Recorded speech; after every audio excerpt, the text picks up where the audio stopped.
Here we go. All right.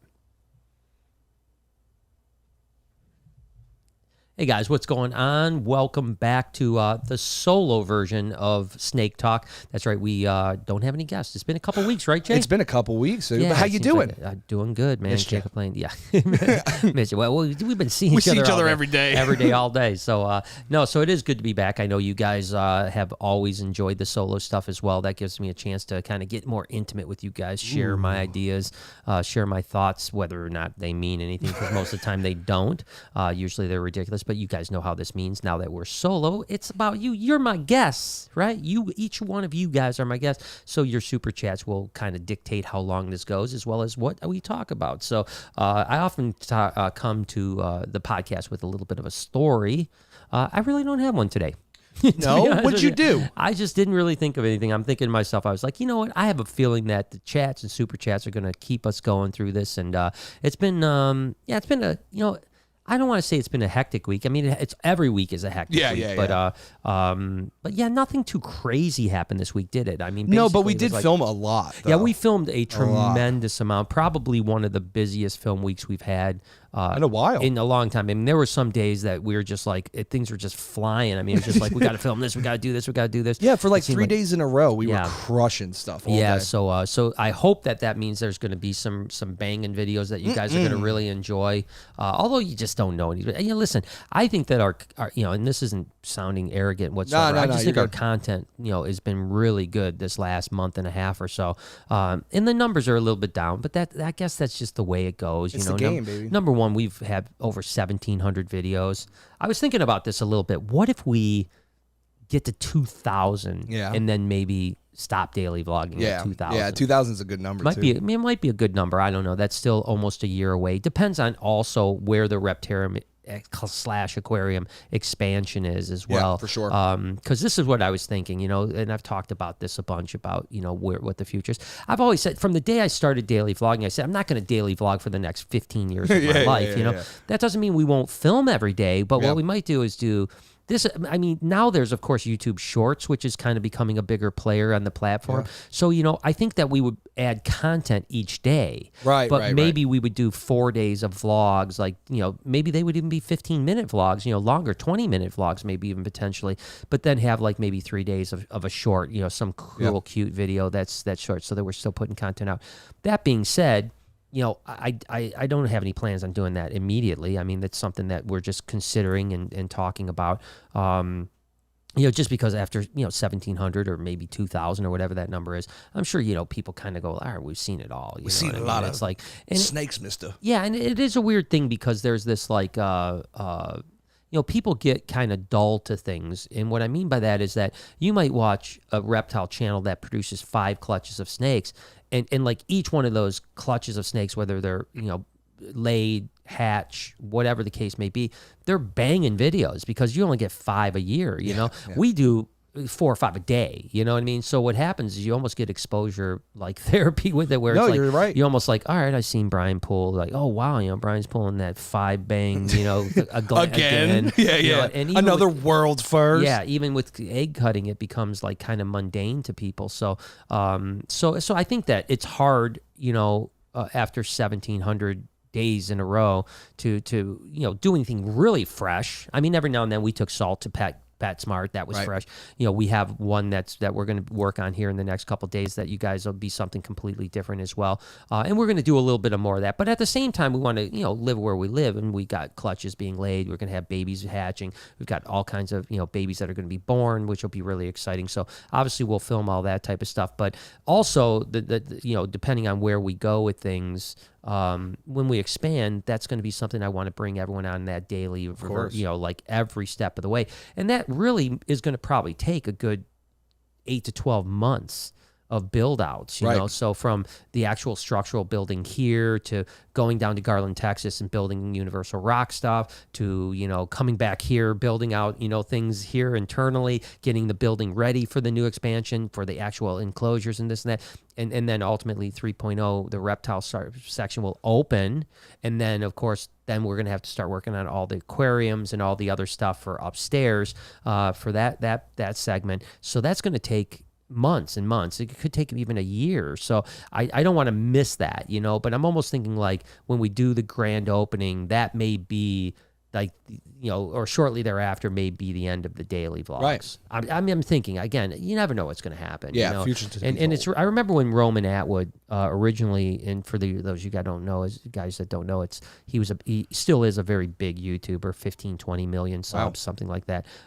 He was a daily vlogger, although he never really daily vlogged. he was a daily vlogger that missed days like at least once a week, so he wasn't really good at it. I remember when he would go like, we've done 10 days in a row, like, and they were celebrating, but he stopped daily vlogging, and a lot of people had said, and it is really true, that it's easy to daily vlog when things are going great. Like last year, this time last year we were 150,000 views every single video. Easy, it was just crushing, and it's easy when things slow down and you're working just as hard, but you're getting half the views.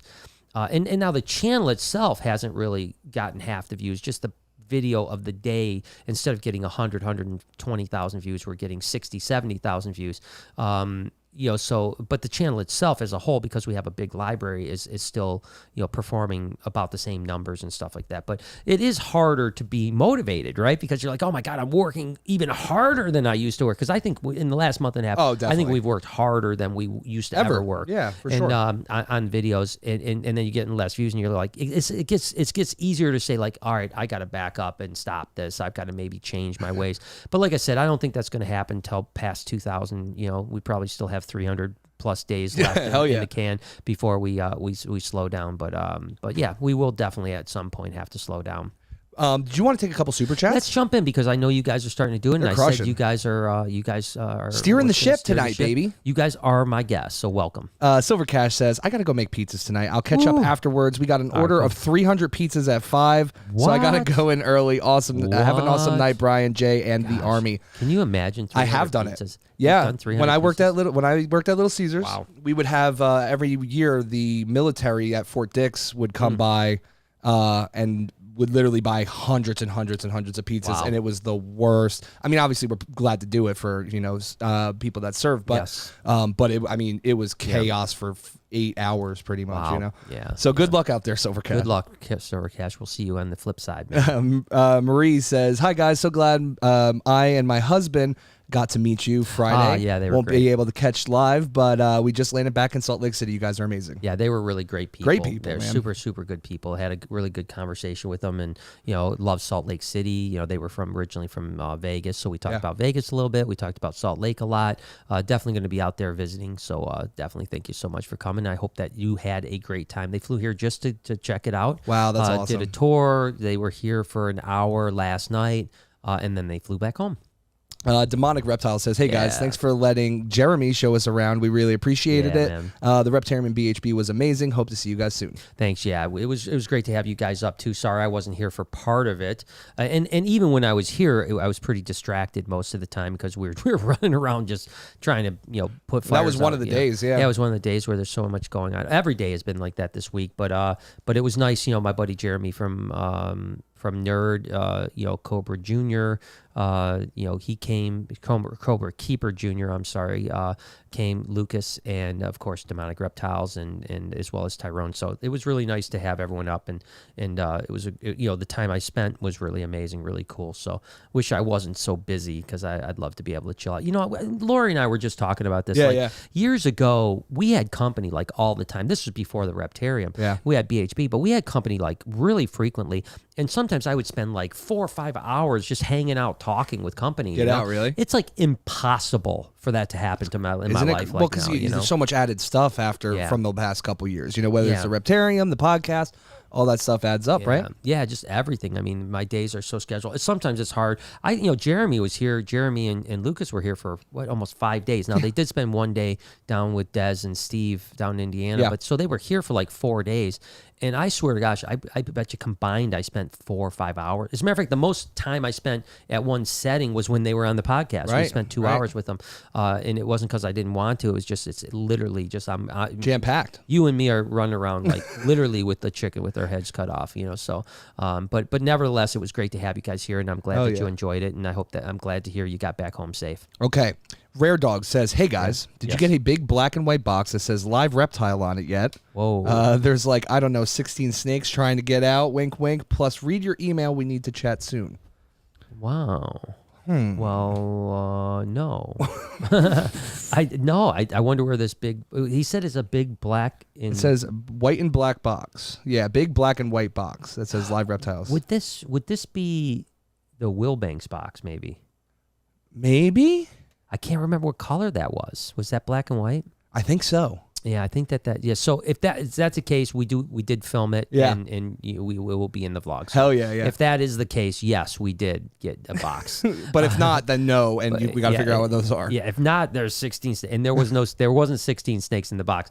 But that does make sense. I think it is. Yeah. But yeah, it was a cool package. We enjoyed it. We opened it up on the vlog, and it'll be in there at some point coming up. So stay tuned. And thank you, by the way. Yeah, for sure. Thank you. Looking forward to that event. That's going to be a lot of fun. Curtis says, more corns coming out of eggs today. One had 2 heads. Whoa. Unfortunately, it doesn't look like it'll make it. This is my first clutch ever. Wow. That's amazing. Beginner's luck, man. Yeah, for your first clutch to crush a 2-headed snake is pretty impressive, And I've heard of it happening. I actually talked to people that have had 2-headed snakes that it was like their first clutch and they lived. No. Not for a long period of time, but at least it survived for a month or two. That's still crazy. I think it was my 3rd breeding season that we produced the albino black rat, 2-headed black rat that lived for 25 years or so. And of course, we sold it when it was like 6 months old because I was young and the money was good. And I used that money to buy a bunch of other snakes, So it made more sense. Like, okay, at the time, a 2-headed snake would have been sitting in a drawer for me. And I didn't have any ability to display it. It wouldn't have really brought anything. Although I will say we did take it down to Daytona. I think it was Orlando. It was still Orlando, now Daytona, the National Breeders' Expo. And a guy named Boyd Mattson, who was really a legend in Nat Geo. Like, he was a host for Nat Geo. And he did a piece on that albino black rat in Wow, Daytona. That's so cool. That was the very first time I ever was... Well, I told Jay the story of back in when I was in like 5th grade, 3rd grade. I was on TV like for a minute, like dressed up as a revolutionary soldier. I didn't talk or anything like that. That was my first, but that Boyd Mattson was the second time that I was actually on film and actually got interviewed by him about the albino black rat. But then we got home and the guy that bought it picked it up shortly thereafter. Oh, wow. And that's really where my 2-headed snake obsession came from, was the fact that I hatched that snake in my 2nd or 3rd season, and I thought I would always hatch more. And I did hatch probably 6 or 8 other 2-headed snakes over the years, but I've never had one live. So it was an obsession. Like, it was kind of like the one that got away, right? It was like, oh my gosh, I thought I was going to have these. I thought I'd have a ton of 2-headed snakes. Right. So I let this one go so that I could build my business, and probably the right decision. No, definitely the right one. But at the same token, it took me 25 years to finally get another one. But imagine, right? Because you can think like, maybe if you never sold that one, you'd never have had the ability to buy one in the future. You know what I mean? You never know. And there's a chance that if I wouldn't have made that money that I made on that sale, BHB maybe That's never my point. survived, because that was when you're 20 years old or 19 years old and you have a infusion of money like that, it's pretty amazing, and it really did help my business grow a lot. So it was the right decision, but again, it took me 25 years to find Ben and Jerry, and so grateful that they're alive and thriving. Hell yeah, man. Jerica Potterhead, our girl, she says, will you be at the Reptarium, and will there be a podcast on the 29th? I believe it's Saturday. Yep. We've looked at this before. Yep. She says, I wanted to book my the podcast VIP for my B-Day, or should we just buy regular admission? Only 2 weeks to go. Yeah, just do the regular admissions and then come out and hang out with us in the VIP area. So, you so you don't have to buy the VIP area because it's not completely done yet. We still have... the room is pretty much done. We've got the arcade. They'll have a good time in there. Yeah. We got everything going. We could have like a trial run. The only thing that's not working right now is that we don't have the 2 TVs synced to watch the YouTube. Right. But stream. I can have one on. But for we can you have guys. one that you can watch the YouTube stream out there, hang out with us. So yeah, you're your family. Your fan. You're the one that mods all the time with us along with Tiffany. So obviously come out and hang out with us for the potty. Clistia says, "Hey Brian and Jay, I can't send much, but sending some love." Well, thank you so much, Clistia. We appreciate you. We always appreciate you being here and supporting us. You're always amazing. Ryan says, "Love the video's future carpet python breeder. Love the videos. Oh, he's a future carpet python breeder. I also keep spiders, with my favorite being the Brazilian wandering spider." Oh, nice. That sounds cool. That's very cool. Yeah, that's cool. Well, good luck, and I hope your carpet python success comes with in a wave. Carpet pythons are amazing. One of my we're not favorites. going to have any baby carpets this year, which is a bummer. It's usually we have at least 1 or 2 clutches, but we didn't breed them this year. They're one of my favorites, man. They're so pretty. Yeah, it was a real.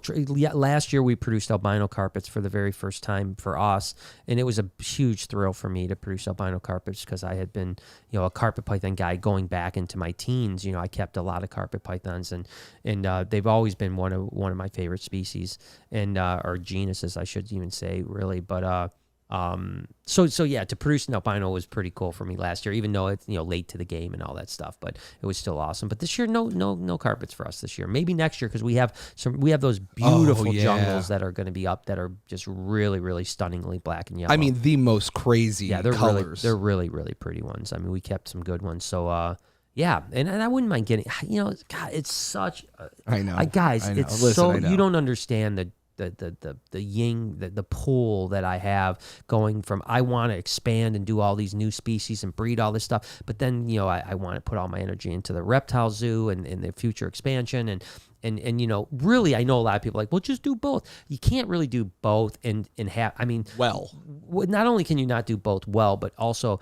Like ball pythons and all the other pythons and boas that we bred this year, I did all of it. I did all the breeding. Of course, we have people that help with care and stuff like that, but I did all the feeding, breeding, all that type of stuff. Yep. And it's a lot of work, but we crush it. When I put the energy into it, when Lori puts the energy into colubrids, we have great success because we have 30 years of experience. So our kind of the art where the art meets the science is pretty. Your margin of error is very small. Yeah, because we've seen it all. We know how to we understand the game.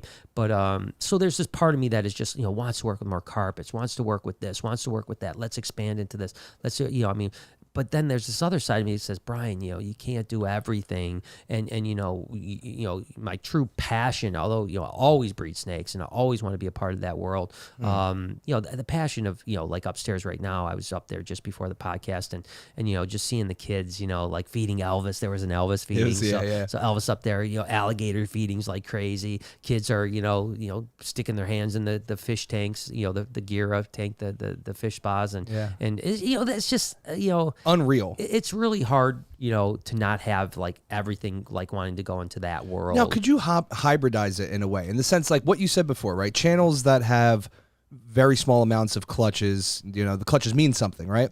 Yeah. Could you do something where, like, say the Bolins, right? If we just put 2 Bolins in there for breeding season. Yeah. And then we get 1 clutch of Bolins, but it's like, that's huge. That's huge news. This is our only clutch of carpets or Bolins or whatever. Yeah. Could you do something like that? Well, I think that's ultimately what it was. I don't know that I'll go down to 1 clutch of something. Of course. But again, instead of doing 160 clutches of ball pythons, we might do 50 or 60 clutches of ball pythons. And maybe it'll feel a little bit more. And I don't know. It's a tough one, but we'll get there. We'll figure it out. John says he went to Repticon today and saw lots of Reptile Army gear. Oh wow! Also, do you think the Super Lori Leopard could be part of making the green ball python? Interesting. First off, that's awesome. Yeah, that's like really ridiculous. That's so cool. That's the first time I've heard that. So I guess because there hasn't been that many shows since we launched. That just makes phenomenal. I literally got chills because I think of it. Because listen, the Reptile Army obviously is I always say it's a movement, right? It's not a clothing line. It's not just an apparel line. It's a movement line. And what we do in the future with that movement, who knows, I mean, obviously we want people like at Repticon to be sporting it, to be talking about it. But also when you're at your local grocery store, we want you to be talking about it. And the Reptile Army, along with the rest of the reptile nation, let's call them, because I think that's what USR calls their people, which is a great name, by the way. These forces that we're able to get out, we've been defeating, we've been under unbelievable attack by anti-reptile laws. And we have systematically, with the exception of Florida, have systematically been able to tear them apart, And so South Carolina is still facing one other law. There were two kind of sister laws that would basically get rid of all all venomous non-native snakes. Yes. And there already is a law in South Carolina saying you can't keep native venomous snakes. So essentially all venomous snakes. And we're talking about not just like making it illegal, like, okay, you have to get rid of them in the future, your grandfather claused in, or this. We're talking about like you have to get rid of them immediately. It's illegal to keep them. And we were able to get 0 to 44 victory, so 0 votes to pass the law, which is huge, against 44. So that is what Reptile Army is about. So obviously we're supporting USARK. We're 100% in on USARK. We're donating money to USARK, but the other proceeds are going to go to education, whether that's whatever that means. If there's a cause that we need to donate to, we'll donate to it. If there's a movement that we need to help fund, we'll fund it. It's all going to go towards the betterment of that. So the Reptile Army isn't Brian Barczyk. It's not Brian's merch. It's not the blog's merch. It's an army. It's a movement. And I think it's pretty amazing to see that. So that's awesome. And then as far as the Lori project, I don't know about anything about the green, because it really doesn't, there's no green in it at all. So I don't think that Lori will ever make that. And green is an interesting color when it comes to reptiles. Yes, it's either you're all in or nothing, right? Yeah, and so ball pythons, there's never really been a real green snake, a ball python. I don't know if there's the color palette to be there, to be honest with you. Now someone could pop something out. There's been crazy stuff that has happened, but I think that right now there's no components that could make a green ball python. But boy, I'd love to see it. It would be really cool. I guess I wonder what he's thinking. Right, is that it's a blue and silvery type and if animal, you take like a yellow, yeah, you or take a yellow out. Yeah, no, put yellow in. So putting a pastel Enchi orange dream with a Lori. I see what you're saying. I think that's what he means. Yeah. Yeah, I think again the way that the colors interact with ball pythons, xanthophore and really blue is just kind of a hue of melanin, really, Yeah, almost like how tyrosine has like the purpley look, right? So it's just the hues there. So I don't think that green with the blue that we have with the Lori is going to create green, unfortunately. Right. I do see where you're going with that, and it made complete sense, but I don't think it's much like I was thinking about way back in the day. There was something that's called green spot snowcorns. So there was a snowcorn, but instead of pink in the middle, it was green. Weird. Not a real bright green, but it was green. Pale and we call green, them green spot snowcorns. And I thought if we could then breed it to a muted charcoal, which is lacking xanthophore, that could we take the green and make it blue and have a blue spot snowcorn. And it just didn't work. It just didn't work. I mean, once we took the yellow out of it, it just turned into a pink snake again. So I think the way the color palettes work is a little bit different. I wish it worked like a normal art. Like art. Yeah. I wish it worked like that. Ben's Balls says, hey, what's the longest post-pre-lay shed you've had a female go before laying, and can I send stickers? You can absolutely send me stickers. I love them. As far as, they can go into the 40s. They can go into the 40s pretty consistently. So don't think that they can't. I think if you get past like 45, 46 days, it starts to get pretty worrisome. That being said, my experience, and you got to remember, I'm things happen that don't happen to me. But we have had thousands of ball python clutches. I've never had a ball python bind. I've only had a couple ball pythons ever bind, so they don't bind nearly like most snakes do. It's very rare. It does happen, but it's very rare. I can count them on my hands. Out of the 1,000 clutches, I can count them on my hands how many have bound up. And I've never had one bind up on the first egg. It's always like they lay 1, 2, 3 eggs, then they bind up. Yeah. So if your ball python hasn't laid and it's 45, 46 days, chances are it's still going to lay. It'd be a very rare occasion for it to bind. That's not to say it can't happen, but if you're under 45, 46 days, I wouldn't worry at all, period. This is a good one. Gary says, is Mike your chumley? Mike is good content, Pawn Stars reference. That's a great way to look at it. I never thought of it. But. Well, it's funny. I say it all the time. I've been saying this for 15 years, to be totally honest with you, going back to Chewy.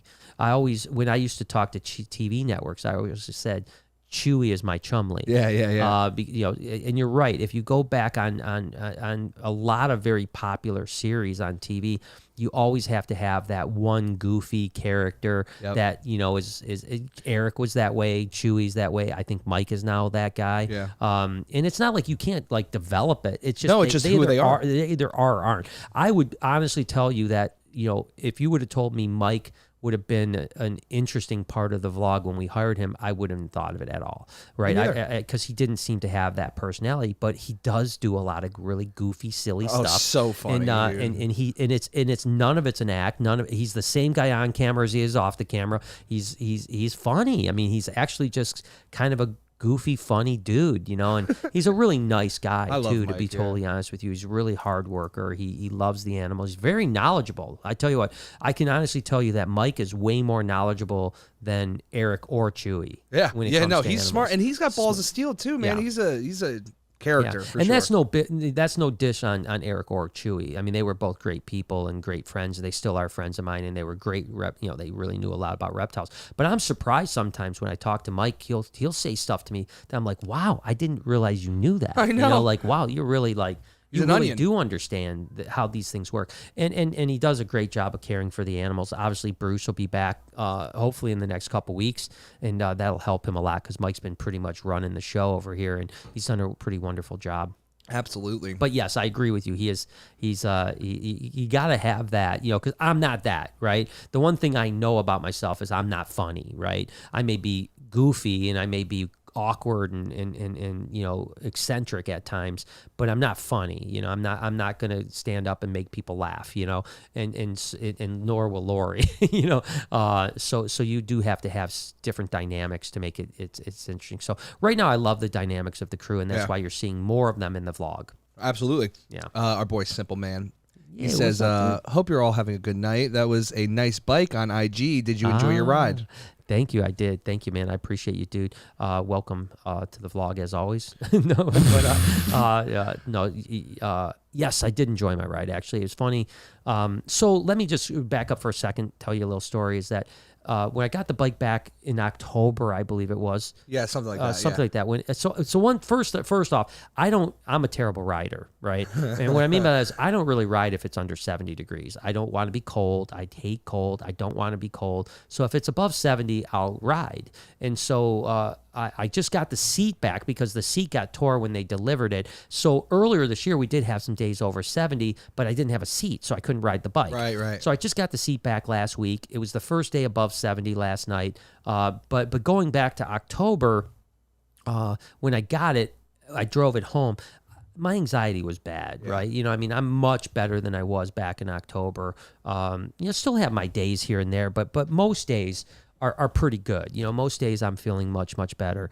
And yesterday I felt really good, and today I feel really good too. And so, you know, I got home and I was like, you know, it's still light outside now that it stays light till 9:30 or whatever, and it's only going to get, you know, here in Michigan we stay light till almost 10:30 in June. Yeah, people don't June. get that. That's crazy. Yeah, by the you know the solstice on the 21st, we're at like 10:30 where it's still light outside. So it was like whatever, like 7:30 or whatever when I got home. It was still nice and light, nice and warm, and so I said, let's go take a ride. And I was really happy because I wasn't anxious at all. Like when I drove the bike home, I got home, I was shaking, you know, from the anxiety, because when you're on a bike, it is, you know, it's a little anxious, you know what I mean? You're out there in the open wind, you know, of course, something bad happens, you're going to die, you know, I mean, it's not necessarily die, but, you know, certainly can be bad. So I remember driving home, and by the time I got home, really being a nervous wreck, you know, being really anxious. Yesterday, I took the bike out and drove around, and it felt really good. Oh, that's so cool, dude. So again, I'm not the type of guy that rides every day. I'm never going to be that guy, but it rode really well, so I was happy. So thanks for noticing. V-Dog says, I watched a cool vid of you tasting spicy ice cream on the Healthy Junk Food at a YouTube event. Yeah, what other funny stories do you have at YouTube events? Yeah, YouTube, you know, I miss them, you know, because obviously the last year, you know, year plus, there haven't been, you know, and really the two major YouTube events are Playlist Live. The big one in Playlist Live is in Orlando, and then VidCon out in California and LA area, actually the Anaheim area. But of course, last year neither one of them happened. Now both of them have had like sub events, like smaller events like in Washington, D.C. and stuff like that. But the big events in Orlando, which is Playlist, that's where I was with Healthy Junk Food, which, by the way, those guys are amazing. They're super good people. And then VidCon is really the big dog. You know, VidCon is where big. But their YouTube events have changed quite a bit. Like I'm assuming that if Playlist goes off, which I think that one of the two announced an October date or September and October date. I think it was Playlist actually in Orlando. I'm assuming it's going to be mainly TikTokers, to be honest with you, because most YouTubers kind of have been slowly pulling out of YouTube events, unfortunately. Back when I started to go to YouTube events, I mean, you saw the biggest guys, and I mean, like Casey Neistat would be there, and you know, obviously Roman Atwood, and you know, the list would go on. Harley from Epic Mealtime, and all the OGs would be there. You know, now it's you know, the last few years prior to COVID, you saw very few of the big dogs anymore, and mainly you saw a lot of, back then it was Musical.ly before TikTok. So the last Playlist I went to, which that happened at, the spicy ice cream tasting with Healthy Junk Food, which, like I said, by the way, these guys are such nice people. Oh, it was good. I can't wait to get back down, and when we go to Orlando, we'll have to hook up with them. Oh, hell yeah. Because they're just super nice people. They'll want to come over to Gatorland and stuff like that. We'll do a collab with them for sure. But anyways, point is that the last time I was there, it was like mainly Musical.ly people that now, of course, turned into TikTok. So I'm assuming that's what's going to happen. Now, VidCons are probably going to be a little bit more of a you know, because a lot of the big YouTubers live in LA, so they'll come out to the thing. But yeah, we'll see what happens. You know, a lot of fun stuff happens at Playlist. Obviously, I got kicked out 2 years ago. Yeah, it's like my favorite. Yeah, I got kicked out of there because I brought a snake and an alligator, and they I mean, literally 7 police showed up. You know, I mean, it was a big deal. I mean, it was. I mean, I got escorted out with 7 police officers. So, and I had to beg to get my badge to get back in, and they did give me the badge to get back in, but I did get a stern, you know, tongue lashing. About it. Where I, you know, as a matter of fact, the next time I was going, which didn't happen. They actually sent me an email saying, you're more than welcome to come. We'd love to have you here, but if you bring animals, you'll be banned forever. Oh, and no. So yeah, they weren't very good sports about it. Sneakers Club says, and you're going to help me with this one, Brian, because it says, hey from France, Brian. What does that say in French, Brian? Come on, mister. Was that Je vous aime tout? Je vous aime tout? I feel like I'm pretty close, right? Yeah, je vous aime tout. I don't know. And before I said it, like when I was saying it in my head while you were talking before, I did not say it that good, but I think I nailed it. I think you're good. Yeah, listen, whatever that means, it sounds great. And je vous aime tout too. Yeah, okay? to you too. Yeah, for sure. No, I've been to France a few times. Oh, hell yeah. And yeah, I'd like to get back there. I know I would. Like, Lori has not been to France. Lori hasn't been to Europe at all. Well, no, she's been to Italy. That's the only place in Europe she's been. So I definitely need to get, like, once this is all over, we want to do a bunch of European stuff, because France is really amazing. Obviously, just the culture, the food, the countryside, especially when you get down into the Alps area and stuff like that. It's really amazing, and you know, there's so many places in Europe. So thank you for joining me. It's late there, so you know, we appreciate you're it. Still up. I hope you're drinking a little vino. Ooh, Dank J says, much love all. Keep it real and puff for the reptiles. Puff for the reptiles. Ooh, baby. Really? We just had a dispensary just open up right down the street. Street. So anyone that comes to the Reptarium now, for those of you guys that don't know, Michigan don't is tell them yet, because I gotta get a deal Yeah, at one of these ones, bro. Yeah, no, but there's gonna be 2. Yeah, right there's down going the to be street. 2 right down the street. So for those of you guys don't know, Michigan is a recreational state, meaning that you can smoke if you're over 21. Pretty much liquor. So yeah, it's if you're over 21, all you need is a driver's license, and you can buy weed or whatever they sell weed products. weed products. And we have 2 of them literally within a half mile of the Reptarium. So Jay, of course, as an entrepreneur, is trying to get over there and work some kind of a deal. Like, hey, if we're sending people over to you guys, who am I sending them to? That's what I want to know. Yeah, we could play them against one another. Like, Yeah, you know. smart. But the one is open. The other one is not open yet, but they're making progress. Oh, I think you know? once that one opened, I feel like they've done twice the work in the last 2 they're days. like, oh shit, I don't want to lose market share. No, and I think it might even be better for them, because people are going to like get, they're going to go there a couple times and then they'll be like, oh, a new one. Let's see what it's like. And if it's better, they'll love being there. I mean, my gut feeling is the new one's going to be better. It looks nice. I don't know anything about weed. I'm just saying as far as aesthetically, the new one looks phenomenal. I mean, really high end. They're building it so the other one just took a restaurant and redid the restaurant. Yeah. This one actually is building from ground up and it looks real sexy. Ooh, so hot. Yeah. Ryan came back to say, so my future projects are my coastal caramel, whatever you want to say, jag het axanthic to a male Eringia het axanthic het granite. And the same jag to a super zebra and maybe some albinos. Hopefully I can learn all the genetic stuff. Also, white lips. Oh, white lips are great. As a matter of fact, who just got eggs is, I believe... Was it MJ? MJ got eggs from I did from see him with a white lip, but I didn't know he got eggs. I think I saw, unless I dreamt it, I think I saw that he got eggs. So that's congratulations to him. But yeah, the genetics are pretty simple in that stuff. I mean, obviously you've got, jags and zebras are incomplete dominant, but unfortunately the supers of both of them are kind of messed up. The jags are way more messed up than the zebras. There are some super zebras that are okay, but they have some neurological issues. And then, you have some recessive stuff in there too. So it's pretty easy to figure out, and you've got a lot of stuff. Now, of course, the Eringia going into the coastal stuff is, those are like two different species. So so that's a little bit of a, but in carpets, it seems like that's okay. As a matter of fact, I think I just heard that now jungle carpets are the same species as coastals. Before they used to be chain-eye, and then there was variegata. Now I think they're all variegata. So so who knows what someone got. We got some lumpers in there. Someone got down to Australia and really reclassified a lot of animals and kind of just went to lumping them all together. So I don't know that I agree with. Obviously, I'm not a big fan of what they did with Stimson's and Children Eye, making them all Children Eye, and I'm not a big fan of the chain-eye and variegata because the chain-eye, real true jungle carpet pythons from the Atherton tablelands only get like 4.5 foot, and they're black and yellow, whereas the coastals, the variegatas, get 9 foot and are brown and silverish, Yeah, so it's a different so it's a animal. very different animal. I mean, I don't know why they would have clumped them all into variegata now. V-Dog says, do snakes enjoy being stroked? Clearly the iguanas do, but I always wondered if snakes just learn to get accustomed to it. Yeah, it's a great question, and it's impossible to know, right? I mean, do snakes become just, do they become used to it and they just tolerate it, or do they enjoy it? Don't know. I have no idea. I can't really answer that question. It seems there are certain snakes that really seem to love the attention and the touch, but again, they may have just become habituated to it. I don't know the answer. It's a little easier with lizards because they come to you, they leave you, they close their eyes, they do all kinds of things that are a little bit more, human-like, a little bit, you're going to understand that a little bit more. But it's a tough one. I don't know the answer. And I've always been this guy that doesn't want to over-anthropomorphize and say, oh, my snakes love me, they come to me, their name or something. Because I don't think I know no snake comes to their name, okay? Yeah. Now, they may come to a color, like a ball or something on that line, but there are people that think their snake comes to their name. Number one, they don't hear. Not in that way, They have vibrations, but they wouldn't hear a name.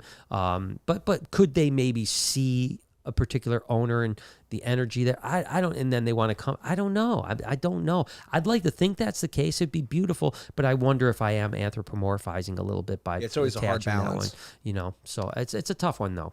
Jerica says, I love me some Mystic Mike.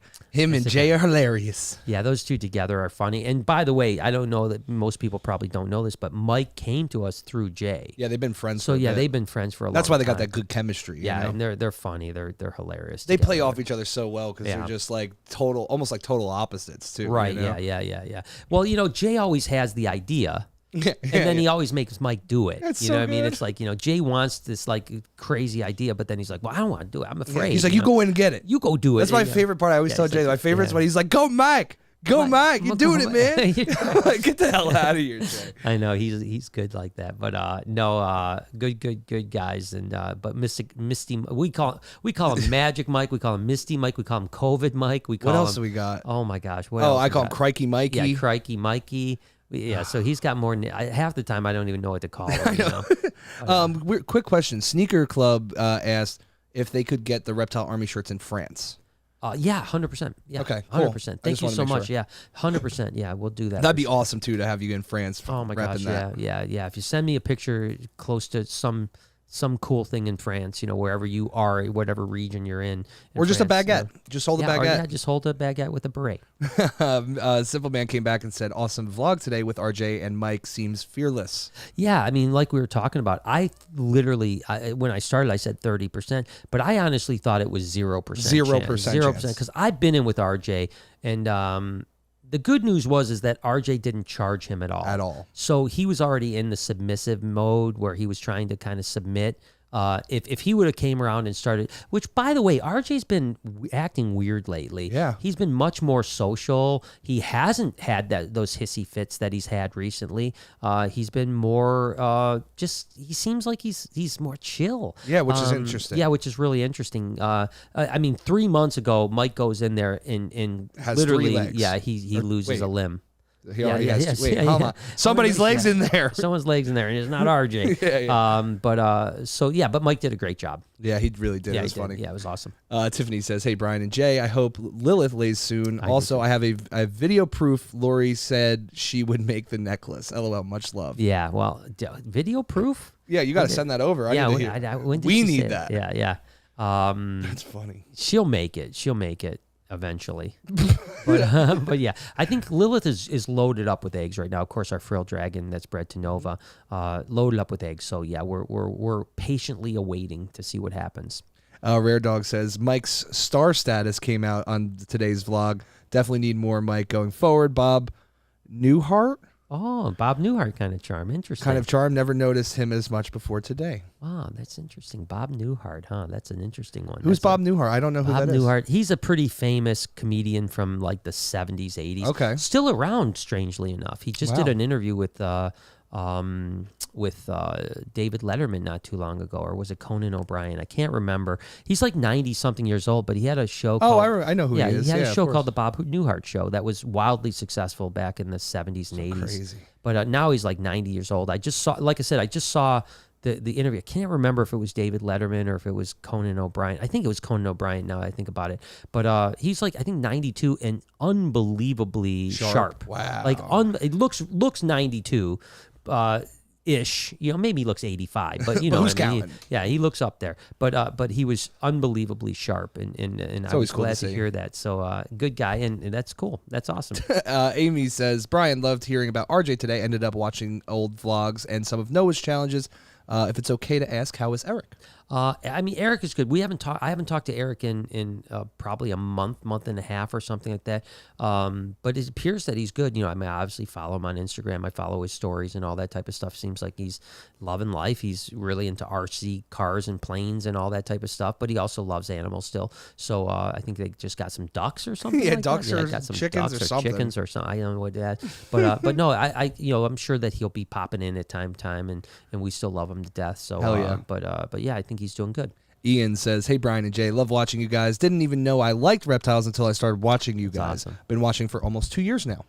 That's what drives us, right? I mean, like, that story is something we hear a lot, and we're so grateful for it. I mean, that's what gets us out of bed in the morning and gets us keeping on going, and probably what is continuing to push me to do the daily vlogs as well is because I know that, it's a tough thing, right? Because like, I understand that, ultimately whatever we do is our decision, right? It's our decision whether we daily vlog or don't daily vlog or whatever the case is.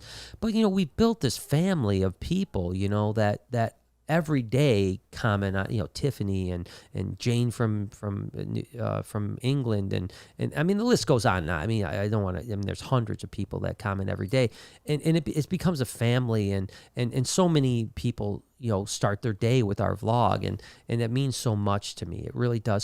So that's the other thing that keeps me daily vlogging, is that I don't want to let those people down. You know what I mean? It's like I know what it feels like to want to look forward to something when you're in a tough spot or you're not feeling good or something on that lines. And so it's tough, and but eventually we'll have to make that decision. But we'll always be a family, and we'll have. The one thing I can tell you is that I'm not going away. And there will be a lot of content always out there, whether it's on YouTube, Instagram, TikTok, Facebook, lots of, with Reptile Army stuff. I hope that as Reptile Army grows as a movement, that there'll be more than just apparel, that there'll be, actual benefits from it. Like I said, investing in movement, other movements, investing in things that can help the hobby, you know what I mean? As well as back up USARK and help with the legislation and stuff like that. I mean, I would like nothing more than Reptile Army to grow to the point where we could pay for someone to work for USARK that Phil needs, you know what I mean? Yeah. Because he needs help desperately, but they don't make enough money to hire people to help him. It'd be great if Reptile Army got to a point where we could sponsor that and say, hey, listen, we're going to hire you a personal assistant and we'll pay their salary, So, awesome. I mean, there's all kinds of things, but my point is I'm not going anywhere. You guys will see me. And then Sneakers Club says, can we get reptiles from BHB in France? Unfortunately, no. So we exported. We were actually one of the first. I always talk about being like an early adopter to things, right? Like I always want to be like one of the first people in and stuff like that. But the truth is that so we were one of the first companies that imported and exported reptiles. I mean, besides wild caught, actual captive bred. We were one of the first people that import into Europe, into Japan, into a bunch of other countries. And that was way back probably in the early 90s, actually. And I remember we were really taking advantage of that, that market, because at the time, something that was $100 here was $300 in most other countries. So we were able to sell it for $200, and the person that was buying it was still getting a great deal, and we were getting double what we did, even though we had to do all the paperwork and all the shipping. And we had to ship, for the longest time, we had to ship out of Chicago. We're in Detroit. That's about a 5.5-hour drive to the airport to Chicago O'Hare. And then you have to meet with Fish and Wildlife to get it inspected, and then you have to go through customs. So it was legitimately like a 14, 15-hour event just to ship a shipment, not to mention the paperwork in advance, CITES paperwork, and doing all your other stuff. But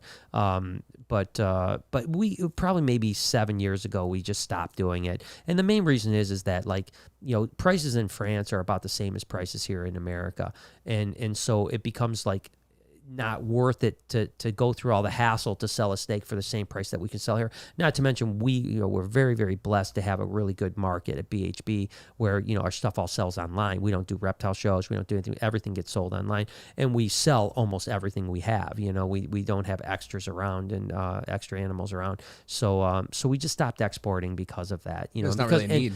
And there's so many other people now that are exporting. So so I apologize. I wish I could get you something, but it's just too much work and not worth it for us. Was there something, I might be wrong, so just tell me if I'm wrong, but was there something with Ship Your Reptiles or something like that you were able to do if they wanted to, or that was a different thing? No. Okay, Reptile Express can go to Canada. Oh, okay. But just to Canada. Okay, maybe that's what I was thinking. And there are people that you could reach out to that do, like, let's say, again, the Ham Germany show. It hasn't gone on since COVID, but if that opens back up, which I'm not sure if it will or not, I have no idea what's going on in Europe. And there's other shows like Lancaster in England and stuff like that. So who knows what's closest to where you are in France, if it's Ham Germany or Lancaster. But if those shows open back up, there are people in the U.S. that go to those shows, and you can always reach out to them, and I can ship to them, and they charge a small fee to export. So if it's like something like, hey, I want a BHB snake, usually there's a way for us to get it to you once the shows are back going and Corona is over. We can get that to you. Dank J says, Brian, your energy and lust for life is what makes me watch daily. Love Reptarium friends. Well, thank you so much. I appreciate it. And I try. Listen, you guys know I'm always honest with you guys, and I'm open with you guys, and I've said that today was a pretty good day. Yeah. In the sense that I felt as close to normal as I felt. But so this obviously going back to really last March when my anxiety went off the charts. I mean, I fell off the cliff, it was bad from March till probably, August, September. It was really, really bad. I mean, there was never a day that was good. I mean, it was bad every day, all day.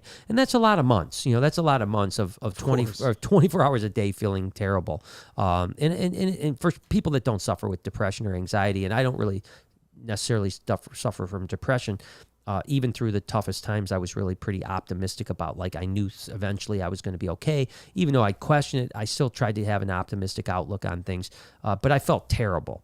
And then, from say August, September through probably up until 2 months ago, I was slowly getting better, where I'd have more better days than first. I'd have more worse days, but a few good days, and then there'd be more good days than bad days. And lately, it's been mainly good days. But the one thing I said about a week ago to Lori was the only thing that happened was, like, I didn't have the same fire that I always have. Like, I was the kind of guy that, like, woke up and literally jumped out of bed and was ready to, I couldn't wait to get to work. I couldn't wait to do this. I couldn't wait to see what the day brought.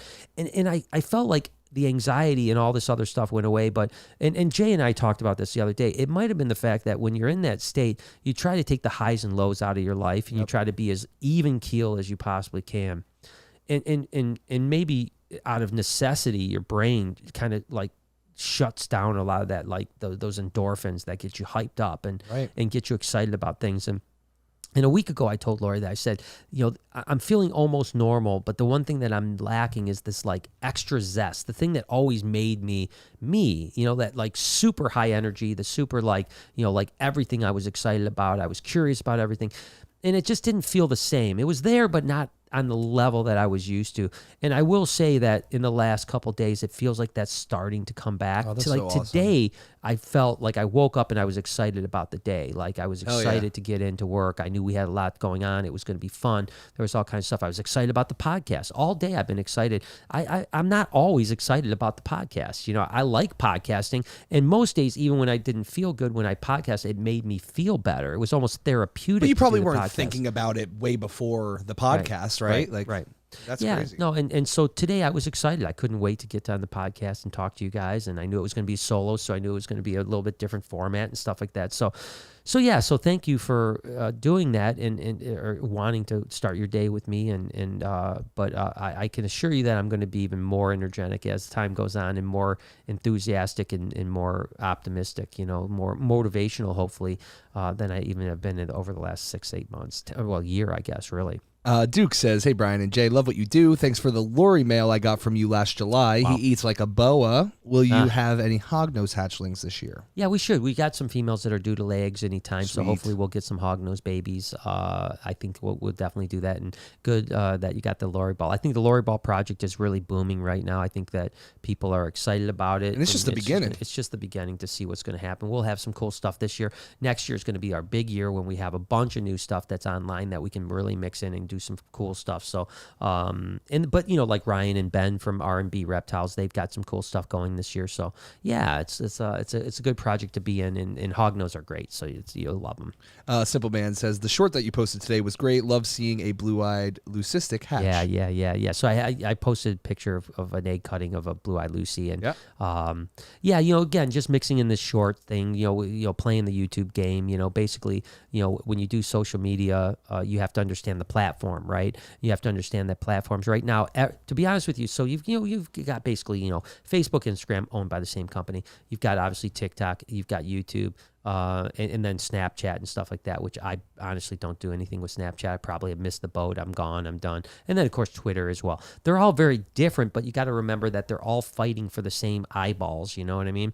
And obviously, TikTok is dominating the game right now. I mean, they're the largest growth with users. They're the number one app for people under 15 years old. And so what you have is, obviously, you had the reactionary things from Instagram to roll out Reels, right, to try to compete with TikTok. Now what happened was really what really took the wind out of Snapchat sales is when Instagram came out with Insta Stories, yep, right? That's right. And so I think what Instagram thought is they could do the same thing with TikTok. But I think that TikTok just had such a grip on things, and quite frankly, I think that they've got a better platform for it too. Oh, it's so much better. Yeah, I mean, and the algorithm, everything is just more suited on TikTok than it is on Reels. But so you have Instagram fighting for TikTok, so they they reactionarily launch Reels, and now they're pushing content for Reels. So you have to realize that you have to switch up your strategy and start putting more energy into Reels because they're incentivizing Reels. And the same thing has happened with YouTube now, as YouTube is trying to, again, compete with Reels and compete with TikTok, and they're really pushing Shorts. And I think that you're going to see, as a matter of fact, I don't know if you noticed this, Jay, but YouTube did an update where they basically replaced the trending tab with Shorts. No, I did not see that. That's crazy. Now, trending tab is still on the page, but it's like super small, and if you didn't even look, you wouldn't even know where it is. Wow. Which I've hated the trending page forever anyways, because I think we've only trended, twice ever on YouTube. Yeah. Once for like 20 minutes, and then once we were trending for about 2 days. But it's a curated thing. It's bullshit in the sense that it's really not YouTube content. It's always like big artists, it's movies, it's Saturday Night Live, it's not. It's turned into like, I almost wonder, and I don't know, but I almost wonder if YouTube's trending turned into a pay for play. Okay. Where like big companies like Jimmy Kimmel and stuff like that were paying something to get, or YouTube was just looking at it as like, hey, this makes us more. Or people are going to watch it, more revenue. Yeah, not even that, but more like, hey, we're not just kids anymore. Now we got Jimmy Kimmel on, so it just makes them a little bit more pro. Yeah, a little bit more professional. Maybe that's why they were doing the trending stuff. But the trending page really went from originally being YouTube content to being almost all really professional content, with the occasional, whatever Mr. Beast thrown in there or something like that. So. Duckster says, "Hey Brian, you're a huge inspiration to me, and I gave gave me motivation to get into breeding. Do you have experience with the genetic band gene in ball pythons?" So I don't. So okay, I will admit right off the bat that I probably am not up to snuff if there's new things happening in the last 18 months or so when it comes to the genetics of ball pythons. But if it is what I think it is, the genetic band gene is more of a polygenic, not polymorphic, but polygenic. My bad, yeah. And you can kind of see, banded. If this is what it is, genetic banded. Okay. So basically what it is it does pass on, but it's not incomplete dominant. It's not recessive. It's polygenic, where you can actually breed for. Almost looks like Enchies. Enchies have that in a way where they're Enchies are banded, but this is like more of a normal ball python that. Yeah, of course. It's much like if punch up blackback ball python.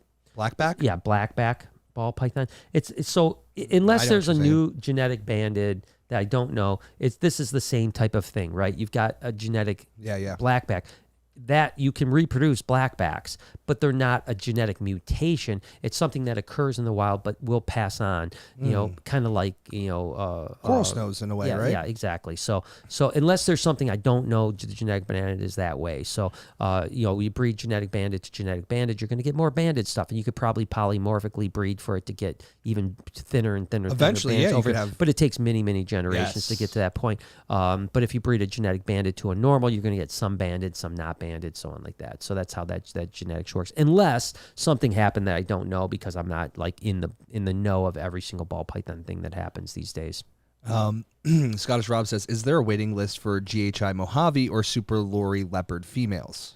Well, so first off, go on bhbreptiles.com, and there's actually a tab for a waiting list, and you can actually put your name in for that. I don't know if there's a waiting list because I don't do any of that. I have nothing to do with sales, but I do know that if there's a specific animal, whether it's a GHI Mojave or Super Lorry Leopard, that you can actually put your name on a waiting list, and we will guarantee call you wherever you list on that waiting list. If you're number 1, you get the first shot at it. If you're number 5, you get the 5th shot at it.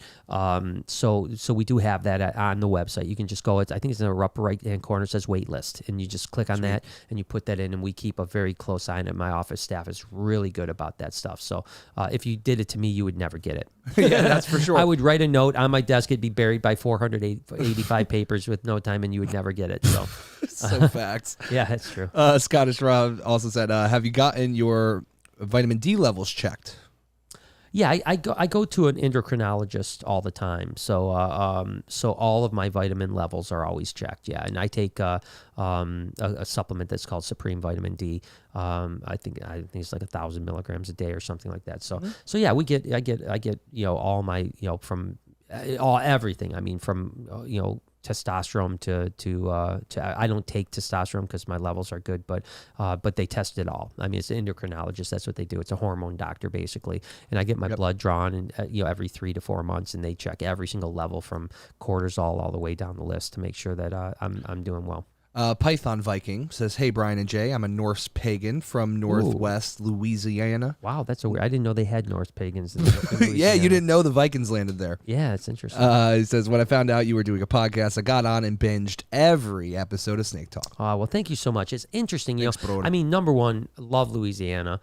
Number two, I think the whole Norse thing is very interesting. I watch a lot of that shit on TV. Very interested. I didn't know that there was a gathering down there in Louisiana. It's interesting. I wonder if there's more than one of you.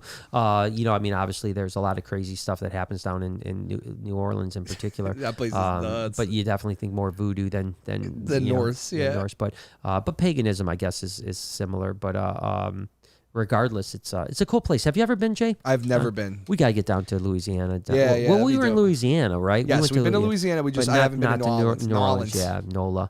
So my brother's went a few times. He loves it. I love NOLA. He's a foodie, though. You know what I'm saying? Yeah, that's the thing. If you're a foodie, that's where my love of oysters started. It was in NOLA. Oysters are banging. Yeah, I had eaten oysters a couple times and didn't really care for them, and then I went to NOLA and had them and fell in love with them. And now I although I haven't eaten them since COVID because I don't go out. And you can't really, order fresh oysters on Uber. But I suppose maybe you could. You definitely could. I guess you could. I'm not a big fan of ordering fish and having it driven to my house. Freaks me out. But yeah, so I gotta get down there. I love it. The Audubon Zoo is one of my favorite zoos in the country. Oh, wow. Really cool zoo. V-Dog says, "Just wanted to thank you for doing the podcast, even when you were anxious. Yeah. We all really appreciate it, and I look forward to it all week long." Well, thank you so much, V-Dog. I appreciate you.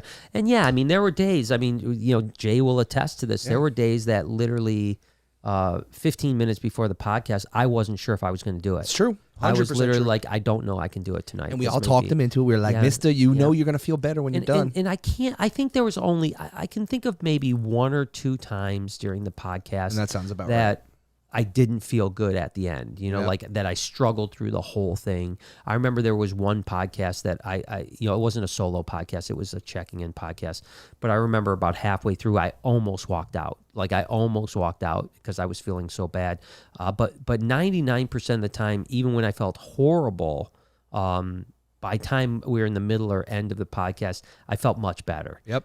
So it's like I said, it's been very therapeutic for me. And the same thing goes with the vlog. Listen, if I didn't have to wake up every morning and come and film the vlog, I don't know if I would have made it through the last year. Definitely not as quickly. Right. Sure. Yeah. It was a blur. Listen, anyone that deals with that, I tell people it's really weird. So I have like this really crazy memory, and people may not know this about me, but like I remember before I was 2 years old, like when I was like a year and a half old, I remember because my great grandmother died when I was 18 months old, and I remember her vividly. And I remember most of my life. The last 14 months, I'd say 12 months, really, let's take out the last 2 months that I've been much more mentally sharp. It seems like it didn't happen. Like it's like a dream. Like I remember bits and pieces of the last year, but I don't remember the totality. And there's a lot of things that happened in that year that I just like. I was thinking about this. We're pulling Kluber clutches today. I don't remember pulling Kluber clutches last year. Isn't it crazy? Not even one clutch. I don't remember pulling one Kluber clutch last year. That's so nuts. And we did the whole Kluber season. We filmed it all. It's on the vlog. But I don't recall actually pulling even one clutch last year. Damn, that is nuts. I didn't even think about that. That's so wild. It's wild because that's just not me. That's not. I'm the kind of guy that like Lori would. You'd be like, do you remember that one with the dot on its head and that third clutch? Like, literally, like Lori would ask me like a question like, have we ever produced it? I'm like, yeah, 12 years ago we had this clutch. There's 5.3 hatched out. Exactly. I mean, like that's the type of memory I have, and so to have an entire year where you basically don't remember anything is pretty wild. It is, but it bizarre. also tells you how powerful the brain is. That's exactly right, and how powerful it is at getting rid of the things that are probably a hindrance, well, right? What happened was, obviously with the virus and all these things, I felt so unsafe, and that's my trigger of anxiety is safety, feeling out of control and feeling unsafe, and because of my childhood, it was a very unsafe environment, and so I was so safe. So your brain is basically protecting you. by shutting it down. You know what I mean? Basically putting you into a cloud where it's like you just don't remember anything, because it's just like, that's the way you survive it is by being in this cloud, which is pretty crazy. No, it is wild. But I am very thankful that most days I'm clear as could be, and in most days my anxiety is very little to none. And I know I'm going to continue to keep working to when it becomes so that it's none. I want no anxiety. And I love that. I mean, the only anxiety I want is if like the anxiety that anyone would have. Situational anxiety. Yeah, situational anxiety. If I was going to jump out of a plane, probably going to be nervous. For sure. Because if you don't, like, hey, how's that hot burner taste? Let me put my tongue on it. Fine. Yeah. I'm fine. Turns out it's hot. Lewis says, I want to buy a scaleless Texas rat snake from you. Yeah. Is the care the same as regular Texas rat snakes? Lots of love from Los Angeles. I hope everything's good out in L.A. I haven't been there in a while. I know it's crazy. In a while, I have not been there. I know you guys are losing people in the hordes because of the way it's been run out there. We're in the same situation here in Michigan.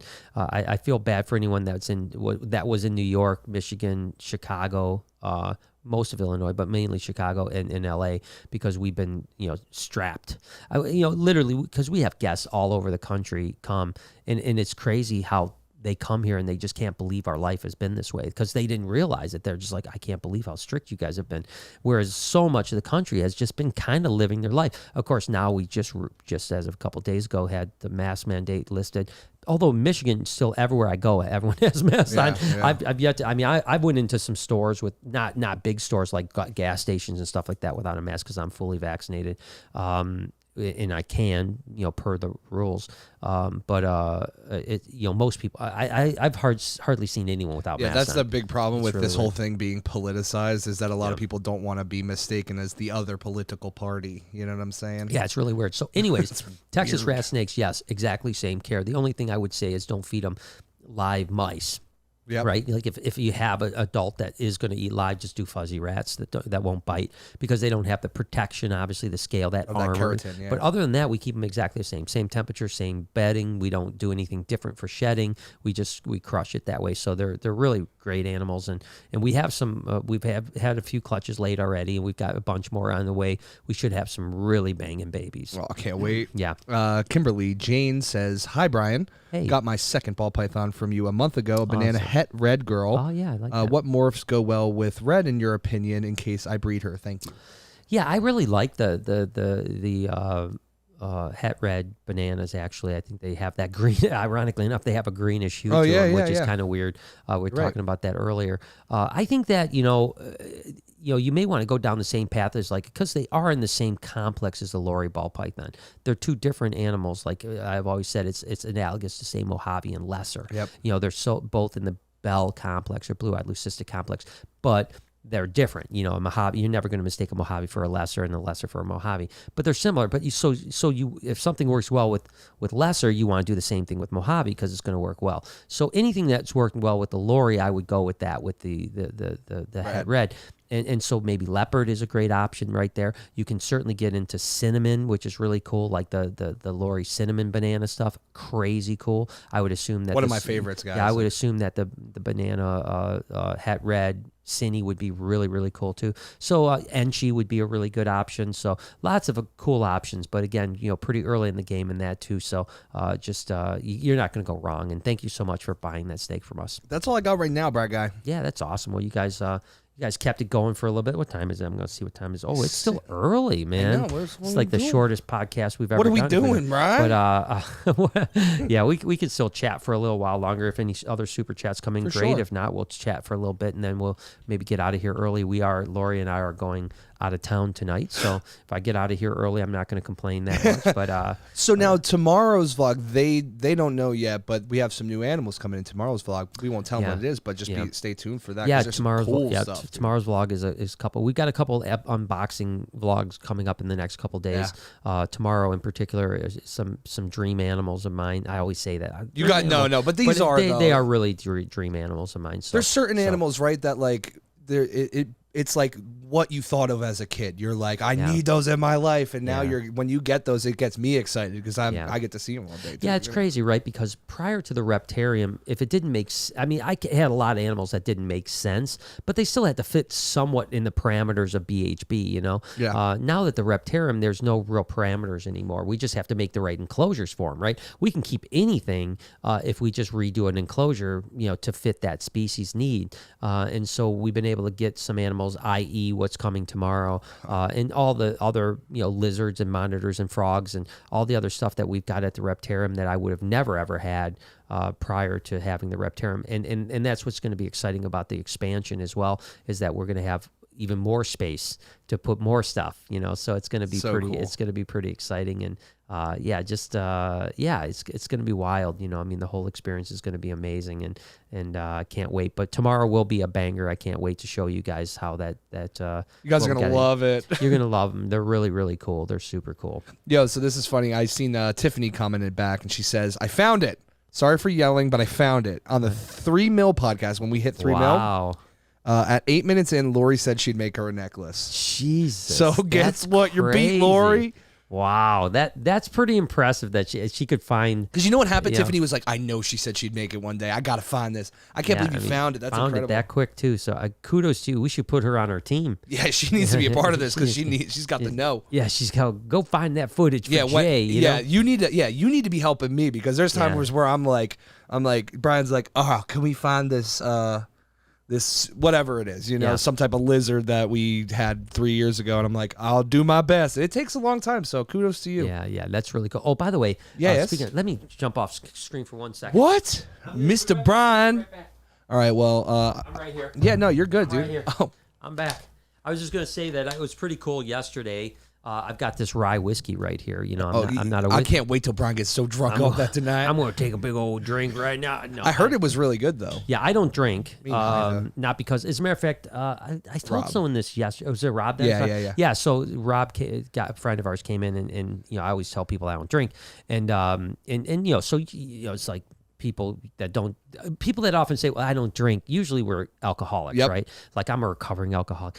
I never drank much, you know, I just don't like being drunk. You know, I don't have a problem with it. Don't get me wrong. There is alcoholism in my family, and that's part of the reason why I don't want to go down that path, but I don't drink. So, but Eddie Belfour, for those of you guys that don't know, I actually posted an Instagram picture of him today with me, and he is a Hall of Famer hockey player that played for the Blackhawks and then a few other teams at the very end of his career. But the majority of his career, he played for the Blackhawks, and he was known as Eddie, or the Eagle, Belfour. And one of the certainly top 10 best NHL goalies ever to play the game. Wow, that's awesome. And so he came with his family yesterday, and he has Belfour whiskey.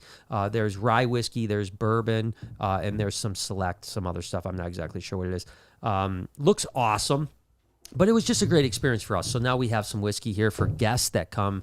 We have 2 bottles. We have actually a bourbon, and we have a rye whiskey. Oh, it was a rye whiskey? Yeah, I think it's bourbon whiskey and then but I mean, the couple people that have had it that are liquor folk said it was really good. Yeah, so, but it was just cool to hang out with. You know, I always say life is so weird, right? Because, like, I think about it with, like, Kerry King from the band Slayer. You know, I always tell the story when I was 13 years old. I bought front row tickets at this, you know, they were playing not really big arenas. They got bigger as it got older, which was really weird. But it was still maybe 1,000-person arena or something like that, maybe even a little less than that. But I remember at 13, I bought front row tickets to see Slayer, and then years later, you know, Carrie and I are hanging out. You know, we're friends. You know, we hang out all the time. And then and now, you know, same thing. I mean, when I was younger, watching Eddie Belfour, you know, beat up on my Red Wings here because I've always been a hockey fan. And now all of a sudden he's hanging out with me at the so zoo, wild, you know? right? It's just a weird thing, but really great guy, great family. Really enjoyed him, and you know, thank you for the whiskey. So you guys can go to Belfour Spirits on Instagram and give him a follow, man. If you want a good bottle of whiskey or bourbon or whatever it is, just want to support the brand. Yeah, I mean, it's a good thing. So, but it was a fun time. I just wanted to share because it was a you know, again, meeting. It's one of the things that's so weird, I think, about my life in reptiles / YouTube is the amount of people that I get to hang out with. Like for instance, I told you about the Gas Monkey guys, no? Yeah. Yeah, so like Gas Monkey on Discovery Channel, which is a show I always liked. Like they want to do a collab with us. And they want us to come down to Texas and work with them, and it's just I mean, the list goes on and on. I mean, I've met and hung out with so many people and celebrities. It's really crazy. And all I am is a guy that just cleans snake shit and puts a YouTube show on. Like it's weird. It's almost bizarre. surreal at times that you can get to that stage. But Eddie was great. Yeah, you're not wrong. That is crazy, isn't it? Yeah, it is. Wild Boy Dev says, "What's going on? Glad to see you guys are doing great. What up, Dev? What's up, Dev? Yeah, he sent me a picture. Man, I tell you what, Taco is getting huge. No way, really? Yeah, I mean, it's really grown a tremendous amount. We just seen it. Yeah, just in the last time we've seen it, it's grown a lot. It's a king cobra named Taco, and so he sent me a video today. It's such a beautiful snake. I mean one of the prettiest ones one I've of the ever prettiest kings. I mean, for sure, and well behaved too. So it's going to be good. It's funny because Bruce was talking about wanting to get a king cobra. Were you here when he was talking about it? No, but I know he's always wanted to. Yeah, and I guess Will Nace, friends of ours, was like, well, I've got one for you, but it's the one that like literally wants to kill everybody. It's like, I mean, even Will is like, this snake is ridiculous. This snake is the worst king cobra I've ever seen, as far as like worse than Lilith. You know? And Bruce like, well, I don't want that one. You know? But there's a fine line. You probably want one that has a little spice in it, a little piss and vinegar. But Taco's almost got no spice because it's been so habituated to. I mean, you think you could hold it like a corn snake. You could if but still an absolutely wonderful snake. Python Viking came back and says he seems to be the only Norse pagan, at least in North LA. Oh, in North LA. Then, not LA. Louisiana, yeah. sorry.